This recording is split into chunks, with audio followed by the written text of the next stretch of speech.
Mukhang gumugusto na naman ang aking kadoo kaya pinagbigyan ko ito.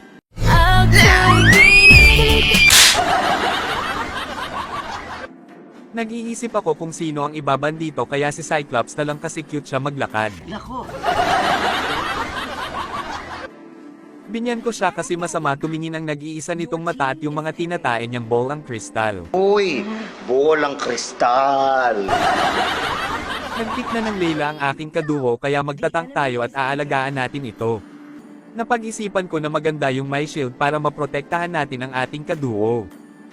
Ito na ang nag-iisa. Walang iba. Pagayon mo sa akin, sasaktan ko yan. Revitalize tayo dito para may extra din tayong healing galing. Ang galing, ang galing. Makunat ang bulbol nitong si Melissa kasi may shield kaya di nila ito malalapitan. Sinamahan ko ang aking kaduho sa gold lane para patabain ito. Pinapressure namin yung bulbol and couple dito para magutom ang kanyang aso. Nagtawag na din pala ito ng kanyang mga kasama at eto ang mga nangyari.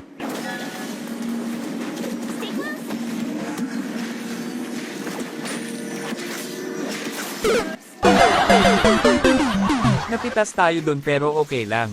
Okay, okay no. Basta buhay ang ating MM ayos na.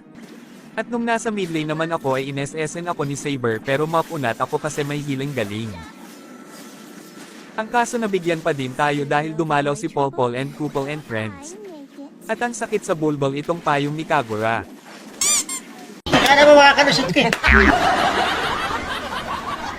Sinamahan ko na ulit yung aking kaduho at eto ang mga nangyari.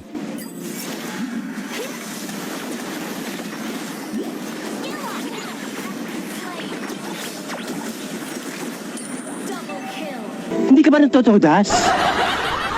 Dahil mas mapunat pa ito sa betlog mo ay hindi ko akalaing nabuhay pa ang gago.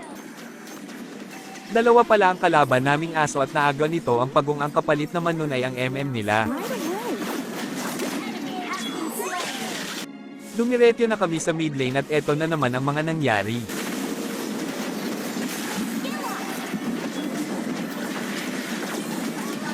Takbo na pre.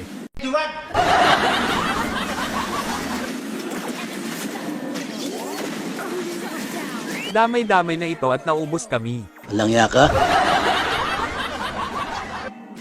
Ang sakit ng payong ni Kagura. Ukininampal talaga ka Gorgo ora ka. Ipikong kayata eh. Pagkabuhay ko dito ay nagdedep lang naman ako dito sa bot lane ng biglang.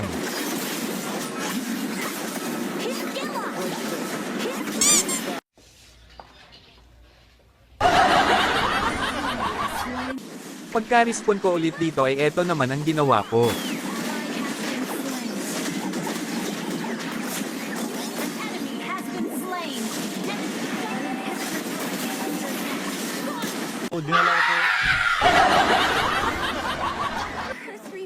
Buwisit naman talaga oh.